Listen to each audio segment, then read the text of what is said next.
गुफ्तगू को देखने वालों और गुफ्तगू को सुनने वालों को मेरा आदाब, नमस्कार। आज हम गुफ्तगू में हिंदुस्तानी मौसीकी के आसमान के एक बहुत ही जगमगाते हुए सितारे से मिलेंगे, उस्ताद ज़ाकिर हुसैन, जिनके नाम से कौन वाकिफ़ नहीं है। वो एक बहुत ही बासलाहियत और अजीम फ़नकार के बेटे भी हैं, उस्ताद अल्लाह रखा के। आज हम उनसे बात करेंगे कि हिंदुस्तानी क्लासिकल म्यूज़िक आज किस मुकाम पे है और किस सिमत में जा रही है। ज़ाकिर साहब, आप गुफ्तगू में तशरीफ़ लाए, इसका बहुत बहुत शुक्रिया। आपने मुझे याद किया, ज़ाहिर नसीब। आपसे सबसे पहले पूछने को दिल ये चाह रहा है जी कि आपने एक अच्छे खासे मुहावरे को बिल्कुल गलत साबित कर दिया। ऐसा क्यों किया? ये कैसे हुआ? और मुहावरा ये है जी कि बड़े पेड़ के नीचे छोटा पेड़ नहीं उगता है, कोई पेड़ नहीं उग पाता। और आप एक बहुत बड़े पेड़ के नीचे जन्मे। आपके वालिद अल्लाह रखा साहब इतने मुमताज़, मुनफरिद, इतने बड़े फनकार, जी। और आपने भी वही। मैं तो उस पेड़ की एक शाख हूँ। जैसे कि बैनियन ट्री जो होती है, बड़ का दरख्त, जी। तो वो जब शाख जाती है आगे तो वो वापस ज़मीन में और फिर उसका एक पेड़ बनता है। तो मैं बस उन्हीं की एक शाख हूँ और जो उन्होंने मुझे दिया है बस वो लेके हम आगे बढ़ रहे हैं, उनकी दुआएं हैं। ये बताइए कि कितने बड़े फनकार के बेटे होने के कुछ फ़ायदे भी होंगे और कुछ नुकसान भी होंगे। जी ज़रूर। वो क्या थे हैंडीकैप्स? फ़ायदा ये हुआ कि जो कलाकार थे उन्होंने मुझे मौका दिया कि मैं उनके साथ बैठकर बजाऊं, ये कोशिश करूं, देखूं कि मैं क्या कर सकता हूं। और ये एक फ़ायदा ज़रूर रहा। लोग ऑर्गेनाइज़र्स या प्रोग्राम के जो प्रोमोटर्स थे वो बुलाया करते थे कि भाई उनका लड़का है तो ठीक ठाक ही बजाता होगा, तो चांस मिल जाता था। लेकिन नुकसान ये था कि फिर लोगों की एक्सपेक्टेंसी ज़रा 200% ज़्यादा हो जाती थी, क्योंकि अगर कोई दूसरा बजा रहा हो और स्टूडेंट ही है, सीख रहा है, तो वो जो बजाएगा उससे 200 गुना ज़्यादा हमसे एक्सपेक्ट किया जाता था। जैसे आपने कहा, एक शैडो में से निकल कर आगे बढ़ना, उसमें कुछ अपना करें, ये चैलेंज बहुत ज़्यादा था। लेकिन आपने अपना किया, इसमें कोई शक नहीं। और हालांकि इस मुल्क की और हमारी सबकी बदनसीबी है कि आज भी इस मुल्क में क्लासिकल म्यूज़िक की वो पॉपुलैरिटी नहीं है जो होनी चाहिए। लेकिन उसके बावजूद आप उन चंद शख्सियतों में से हैं क्लासिकल म्यूज़िक की जिनकी पॉपुलैरिटी अपने अंदर बेपनाह है। तो आपको ये एक्सेप्शनल पॉपुलैरिटी जो है आपकी, इसके क्या रीजंस लगते हैं? मैं ऐसे सोचता हूँ कि आजकल इस दौर में क्लासिकल म्यूज़िक की पॉपुलैरिटी बहुत ज़्यादा है, मुझे ऐसा लगता है। और इसका रीज़न मैं ये समझता हूँ कि अब जितने कलाकार आजकल गा बजा रहे हैं वो सब बिज़ी हैं, और सब कम से कम नहीं तो एक चक्कर तो पूरे वर्ल्ड का एक साल में लगा ही लेते हैं। कम से कम नहीं तो भी 40-50 प्रोग्राम हिंदुस्तान से बाहर हर साल करते हैं, और हिंदुस्तान में भी कॉन्फ्रेंसेस और फेस्टिवल्स और हर तरीके के प्रोग्राम, टेलीविज़न प्रोग्राम, दुनिया भर के प्रोग्राम करते ही रहते हैं। और मैं ये सोचता हूँ कि हिंदुस्तानी क्लासिकल म्यूज़िक जो है वो पॉप म्यूज़िक के साथ तो उसका किसी तरह से भी आप मुकाबला नहीं कर सकते। और वो इस वजह से कि हिंदुस्तानी म्यूज़िक जो है वो एक बैठक का म्यूज़िक है। मतलब कम लोग हों, आप बैठे हों, सुन रहे हों और मज़ा ले रहे हैं, चेम्बर म्यूज़िक जैसे कहा जाता है। तो अगर उसको आप स्टेडियम में खड़ा कर देंगे ले जाके, तो उसका जो असर है वो बिल्कुल ही गायब हो जाएगा, टूट जाएगा, बिखर जाएगा। तो मुझे ये लगता है कि अगर उस हिसाब से आप देखें तो अगर पॉपुलर म्यूज़िक 200% बढ़ा है तो क्लासिकल म्यूज़िक 1000% बढ़ गया है। लेकिन फ़र्क इतना है कि शुरुआत में इसके 100 लिसनर थे और इसके 1000 लिसनर थे। लेकिन उसके बावजूद भी मैंने आपको भी और इन तमाम शख्सियतों को जिनका आपने नाम लिया, बहुत स्टेडियम्स में भी और बड़े 50,000 और 1 लाख की ऑडियंस में भी परफॉर्म करते देखा है। जी हाँ। तो क्या आप उन परफॉर्मेंस को कहेंगे कि ये रिप्रेजेंटेटिव परफॉर्मेंसेस नहीं है? मेरे हिसाब से तो नहीं है। अच्छा। मैं ऑनेस्टली ये कहूँगा। अच्छा। ये ज़रूर है कि हमारे म्यूज़िक को जितना सपोर्ट मिले वो कम है। जी। जितना मिल सकता है उतना ले लेना चाहिए, इसलिए कि इस म्यूज़िक को ज़िंदा रखना बहुत ज़रूरी है।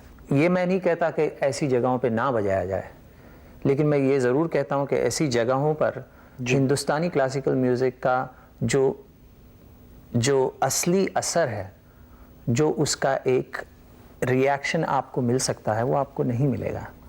उसके लिए फिर आप सुन के एक ऐसी जगह आइए जहाँ आप सीना बसीना कलाकार के साथ बैठ के आमने सामने 1-to-1 बेसिस पे आप सुने। एक कलाकार जब आपके लिए बजाता है तो आपकी जब उससे आंख से आंख मिलती है तो आपको संगीत का एक अलग रास्ता नजर आता है। आपको क्या लगता है कि क्लासिकल म्यूजिक ट्रेडिशनली जैसे राजों महाराजों नवाबों ने पेट्रोनाइज की, ये कोर्ट म्यूजिक रही बाय एंड लार्ज, या टेम्पल्स में थी वरना कोर्ट में आई, ये आज जब डेमोक्रेसी है दुनिया में, आज जब जनता आवाम इतनी इम्पोर्टेंट हो गई और वही जिस चीज को अपनाए वही जिंदा रहती है और चलती है, तो क्या क्लासिकल म्यूजिक के जो लोग हैं उनको कोई रेपो डेवलप नहीं करना चाहिए आम इंसानों से? कर रहे हैं ना, कर रहे हैं। जो आज के कलाकार हैं, अब जैसे शिव कुमार जी हुए या हरि प्रसाद जी हुए या अमजद अली खान साहब वगैरह, ये सब मतलब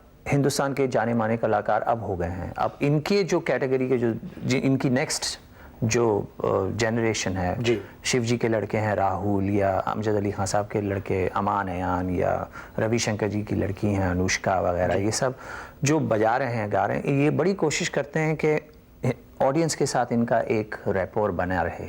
लेकिन कुछ तरीके हैं जिन्हें हमारे उस्तादों ने और बड़े फनकारों ने छोड़ा नहीं। मसलन आज के दौर में अगर स्टेज पे एक फनकार आता है और वो एक आधे घंटे तक अपना साज ही ठीक कर रहा है बैठा हुआ, तो मुझे ऐसा लगता है कि कभी शायद ये बात ठीक होगी, लेकिन आज की जिंदगी की जो रफ्तार है वो इस तरह की लग्जरीज की इजाजत नहीं देती। तो इस सिलसिले में कुछ जो कॉन्सर्ट्स के तरीके हैं, आपको ऐसा नहीं लगता कि उनमें कोई तब्दीली आनी चाहिए? तब्दीली वैसे आ रही है। अगर कोई आर्टिस्ट अपना साज काफ़ी देर तक ट्यून कर रहा हो, इसका मतलब ये नहीं है कि वो जल्दी कर सकता है या आप अपनी जिद्दत है कि मैं ज़रा काफ़ी देर तक इसको मिलाता जुलाता रहूं, ऐसी कोई बात नहीं है। लेकिन कभी कभी ये होता है स्टेडियम में अगर आप बजा गा रहे हैं, खुला आसमान है, वेदर कुछ अलग है, लाइट्सें कुछ अलग हैं, तो साज बिखर जाता है और कभी कभी नहीं भी मिलता, कुछ इन्वायरमेंट ऐसा है, एम्बियंस ऐसा है। आजकल के जो कलाकार हैं वो साउंड चेक भी कर लेते हैं, साउंड बैलेंसिंग कर लेते हैं, ऑडियंस के आने से पहले इंस्ट्रूमेंट्स वगैरह रेडी करके स्टेज पर तैयार हो जाते हैं, और उससे ये होता है कि जब कर्टन खुलता है तो आप रेडी हैं। जी, ये आप हमें बताएं कि ये वर्ल्ड म्यूजिक क्या चीज़? वर्ल्ड म्यूजिक कोई चीज़ नहीं है। तो फ्यूजन क्या है? कन्फ्यूजन। अच्छा, ये कन्फ्यूजन तो आप भी कर रहे हैं? मैं बिल्कुल पूरी तरह से कंफ्यूज्ड हूँ, कोई आइडिया नहीं है कि मैं क्या कर रहा हूँ। इसी वजह से इसको फ्यूजन म्यूजिक कहा जाता है या वर्ल्ड म्यूजिक कहा जाता है। अच्छा। हम एक ऐसे दौर से गुजर रहे हैं जहाँ हम हर एक चीज़ को सैम्पल कर रहे हैं। अच्छा। And there is no pun intended, क्योंकि बहुत सारे म्यूजिशियन आजकल सैम्पलिंग में भी लगे हुए हैं।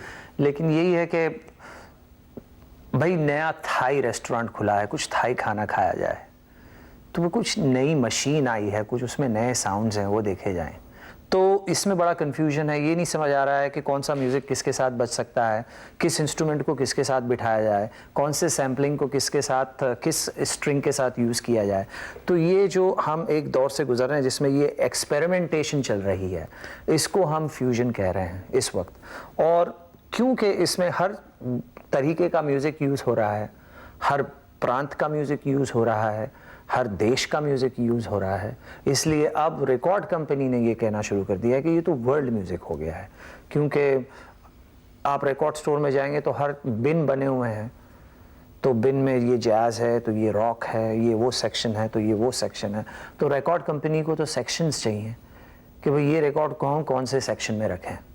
तो उनकी कोशिश ये होती है कि इसको एक नाम दिया जाए। अब किसी ज़माने में रविशंकर जी ने मैं यहूद इमैनुअल के साथ रिकॉर्ड बनाया 60s में, तब तो उसको फ्यूजन नहीं कहा गया, वो म्यूज़िक ही था। या जॉन मैक्लॉफ्लिन ने शक्ति रिकॉर्ड बनाया मेरे साथ बैठ जी, के, आप थे उसमें शक्ति। तो उसको उस वक्त भी फ्यूजन नहीं कहा गया। सही कह रहे हैं आप। ये जरूरी लेकिन ये इसी इसलिए में रवैये असल में ज़रा से अलग अलग है। कुछ लोग समझते हैं जैसे कि अब उसे फ्यूजन कहिए, वर्ल्ड म्यूज़िक कहिए, जो भी चाहिए, बल्कि कोई तीसरा लफ्ज़ बनता हो तो वह दे दीजिए। लेकिन इस तरह के जो तजुर्बात हुए, जैसे शक्ति आपने जिक्र किया जी, उसको हालांकि बहुत से लोगों ने बहुत पसंद किया, लेकिन कुछ लोगों ने उसे बड़े एतराज़ से देखा जी, और जाहिर है कि आप वाकिफ़ होंगे कि उसमें खुद आपके वालिद साहब भी, बिल्कुल, और उन्होंने भी कहा कि भाई मैंने तो एक जगह उनके इंटरव्यू में आया कि मैंने तो जाकिर से कहा कि भाई इस तरह की चीज़ों में न पड़ो। बिल्कुल तो मगर लेकिन ये वहां तक की बात नहीं, ये अपने घर तक की भी बात है। उन्होंने तो इतना भी कहा कि किसी और तबला प्लेयर को फॉलो ना करो, ये भी बात है जी, क्योंकि गुरु को हमेशा ये डर लगा रहता है कि मेरा जो शिष्य है किसी और चक्कर में ना पड़े, वो जो मैं सिखा रहा हूँ अच्छी तरह से सीख ले, समझ ले, क्योंकि जो मेरे पास है ये एक बड़ी कमाल चीज़ है, ये पूरी कायनात है। जाहिर है कि जो दुनिया सिमट रही है जी, तो जो अलग अलग कल्चर्स की म्यूजिक है वो एक दूसरे पे इन्फ्लुएंस करेंगी। करेंगे। तो इस सिलसिले में आप की क्या राय है कि हिंदुस्तानी क्लासिकल म्यूजिक को किस हद तक दूसरी म्यूजिक को अपने अंदर लेना चाहिए, या उसके असरात को एक्सेप्ट करना चाहिए, या उससे मिक्स करके कोई तीसरी बात बनानी चाहिए, या जो अपनी ट्रेडिशनल म्यूजिक है उसको बिल्कुल बचा के वैसी की वैसी रखना चाहिए? ये सारी बातें होनी चाहिए। और मैं अपने जो एक्सपीरियंस है मैं आपको बताता हूँ, वो ये है कि मुझे लगा कि अगर मैं, जैसे ब्राज़ील के शामन म्यूजिशियन हैं आयरतो मोरेरा, परकशनिस्ट, अगर मुझे उनको अपना म्यूज़िक समझाना है तो मुझे उनका म्यूज़िक समझना पड़ेगा, ताकि मैं उनको उनकी ज़बान में समझा सकूँ कि मैं क्या कह रहा हूँ। उनके लफ्ज़, अगर वो कह रहे हैं कि वां को ये एक रिदम है, तो अगर वो ये रिदम बजा रहे हैं तो उस रिदम का पैरेलल मेरे ट्रेडिशन में क्या है, तो मैं उनको तभी समझा सकूंगा कि ये जो 3 ताल है ये आपके वां को से मिलता जुलता है जी। तो मुझे वो पता होना चाहिए कि वो क्या चीज़ है। तो ये ज़रूरी है कि हिंदुस्तानी म्यूजिशियंस या हिंदुस्तानी क्लासिकल म्यूज़िक अगर अपने में कोई संगीत ना समेटे तो इतना ज़रूर करें कि जो संगीत पूरे विश्व में फैला हुआ है, पूरे वर्ल्ड में है, उसको थोड़ा समझ ले। एक ज़माना ऐसा था कि हिंदुस्तानी म्यूज़िक को समझा जाता था कि बस लास्ट वर्ड, रविशंकर जी ने इतना कर दिया था, उस्ताद अली अकबर खान साहब ने इतना कर दिया था कि वर्ल्ड में अगर वेस्टर्न म्यूज़िक के बाद किसी म्यूज़िक को हम सुनते थे, कोई भी सुनता था, तो इंडियन क्लासिकल म्यूज़िक को सुना जाता था। इसमें आप ये था क्यों इस्तेमाल कर रहे हैं? इसलिए कि अब ऐसा नहीं रहा क्या? अब ऐसा नहीं रहा, अब जो है पैनोरामा बढ़ गया है जी, जैसे आपने बताया, वर्ल्ड सिमट गया है जी, तो लोगों की पहुंच हर तरीके के म्यूजिक की तरफ पहुंच गई है, चाहे वो अफ्रीकन हो, इंडोनेशियन हो, फिलिपीन हो, जापानीज हो, कोरियन हो, हवाइन हो, कुछ भी हो। तो अब ये सारे म्यूजिक सुने जाने लगे हैं। तो इस वजह से लोगों को पता चल गया कि हिंदुस्तानी म्यूजिक ही नहीं है, बल्कि उतना ही पुराना ट्रेडिशन अफ्रीकन म्यूजिक में भी है, चाइनीज़ में भी है, जापानीज़ में भी है, और ये हमारी समझ में भी आने लग गया। मैं जब हिंदुस्तान से चला तो मैं ये सोच के चला कि भाई हम ही हैं और तो कोई नहीं है। एक बात अक्सर सुनने में आती है, फना घराना, बनारस घराना, पटियाला घराना, जयपुर घराना। जी, ये म्यूजिक के घराने क्या होते हैं और कैसे बने हैं और कैसे चलते हैं, इसके बारे में बताइए। मेरे हिसाब से तो घराने बने नहीं या घराने बनाए नहीं गए, घराने शागिर्दों की वजह से किसी तरह से उगाए। उस्ताद अल्लाह रखा ने तबले को ऐसा बजाया और उसमें कुछ ऐसा अंदाज पैदा किया कि लोगों ने सुन के कहा कि भाई तबला बजे तो ऐसा ही बजे। शागिर्दों ने भी सीखा तो यही सीखा, और फिर उसी को लेकर एक ऐसा एक लाइन बन गई, एक मतलब पेड़ पैदा हो गया। जैसे आपने कहा कि ये घराना बन गया।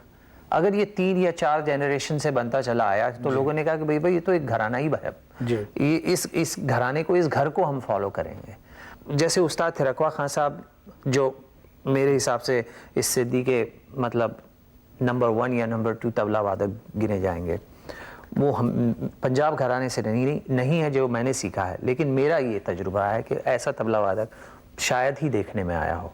लेकिन ये एक ऐसे तबला वादक थे जिन्होंने सारे घरानों को अपने तबले में ढाला और बोल बोल कर कान पकड़ के बजाया कि ये दिल्ली है, इसको सुनिए, ये बनारस है, इसको सुनिए, ये पंजाब है, ये पंजाब का चलन है, इसको सुनिए।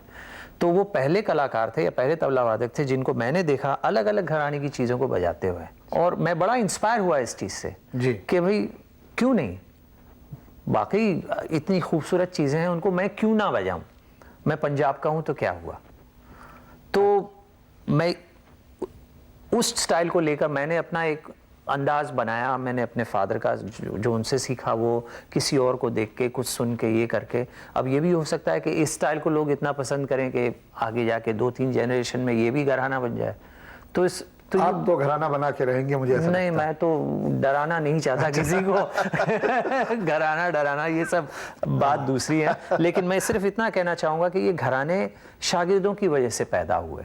तो जाकिर साहब जी, सवाल ये था कि हमारे यहाँ उस्ताद और शागिर्द की ट्रेडिशन है और जिसकी बड़ी तारीफ भी है और बड़ी इज्जत भी है। तो शिष्य और गुरु की जो रिलेशनशिप है वो ये है कि इल्म एक आदमी के हाथ में है, रिकॉर्डेड नहीं है, और ये उसकी मर्जी है कि वो आपको दे दे कि नहीं दे दे। तो ये एक तरह का फ्यूडल सिस्टम है। जी, आपको ऐसा नहीं लगता कि एक म्यूजिक रिकॉर्ड होनी चाहिए कि किसी को भी अवेलेबल हो? ये इसमें किसी आदमी की इजारादारी जो गुरु की होती है वो खत्म होनी चाहिए। आज के दौर में मुझे लगता है कि ऐसा होना चाहिए, और ऐसा कुछ कुछ हो रहा है।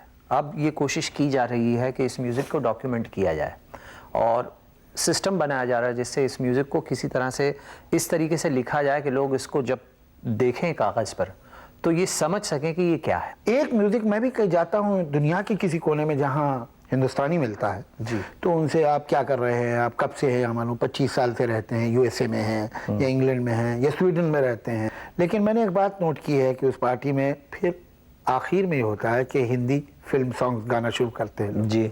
ये जो एक कमाल की पॉपुलैरिटी है इंडियन फिल्म म्यूजिक की, इसके बारे में आपका क्या ख्याल है? क्या जादू क्या है इसका? अब जब हम हमारा म्यूज़िक कहीं भी सुनते हैं किसी भी जगह पर, अब वो हिंदुस्तानी क्लासिकल म्यूज़िक भी हो या अब ज़्यादातर फिल्मी म्यूज़िक, इस वजह से कि वो मास के लिए है, सिंपल है, स्ट्रेट फॉरवर्ड है, उसके बोल सादे हैं, आदमी याद कर सकता है, गा सकता है, समझ सकता है। क्लासिकल म्यूज़िक जो है वो आदमी को क्रिएट करना पड़ता है उस वक्त, तो उसके लिए थोड़ी सी ट्रेनिंग चाहिए। इतने हमारे टैलेंटेड लोग हैं, आप हैं, हालांकि हमने तो एक पिक्चर में साथ में किया है, आपकी ही म्यूजिक थी साज में जी, या शिव कुमार साहब हैं, हरी जी हैं जी, इन्होंने भी किया, मगर ये मसरूफ इतने रहते हैं कि ज़्यादा ना आपने ज़्यादा किया ना उन्होंने। कि आप जैसे टैलेंट के लोग अगर फिल्म म्यूजिक पे थोड़ा और वक्त निकालें तो मुझे ऐसा लगता है कि ये चैनल ऐसा है कि लोगों तक पहुंचता है जी। तो ये लेकिन इसके लिए एक अलग टेम्परामेंट की ज़रूरत है। मैं ये सोचता हूँ कि हम जैसे क्लासिकल म्यूजिशियंस हैं, कुछ ही हम क्लासिकल म्यूजिशियंस हम ऐसे हैं जो दोनों तरफ ध्यान दे सकते हैं।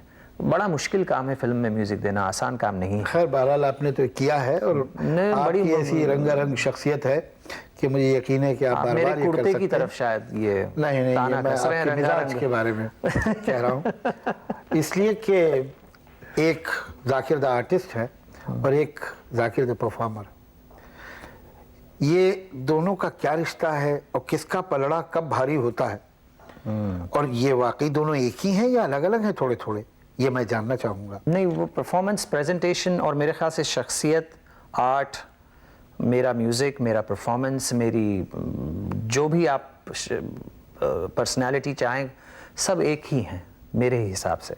लेकिन हर चीज़ अपने लेयर पर है, जिसकी जब ज़रूरत होती है वो अपने आप सामने आती है, और उसका रीज़न मैं नहीं हूँ, उसका रीज़न मैं किसके साथ हूँ, किसके सामने हूँ, कहाँ हूँ, ये सब चीज़ें जब मिलती हैं एक साथ तो जिस चीज़ की उस वक्त ज़रूरत होती है वो अपने आप ऑटोमेटिकली सामने आ जाती है।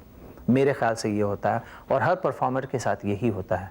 और आप यकीन कीजिए कि हिंदुस्तान के, हिंदुस्तान से बाहर भी मुल्कों के लाखों करोड़ लोग जिन्होंने आपको सुना है, उन्होंने हमेशा आपकी खुशी में अपनी खुशी पाई है, और बहुत से लोग आपके मुतशक्किर और ममनून और शुक्रगुजार कि आपने उन्हें इतना खूबसूरत संगीत दिया, म्यूज़िक दी, और आज यहाँ आ पाए।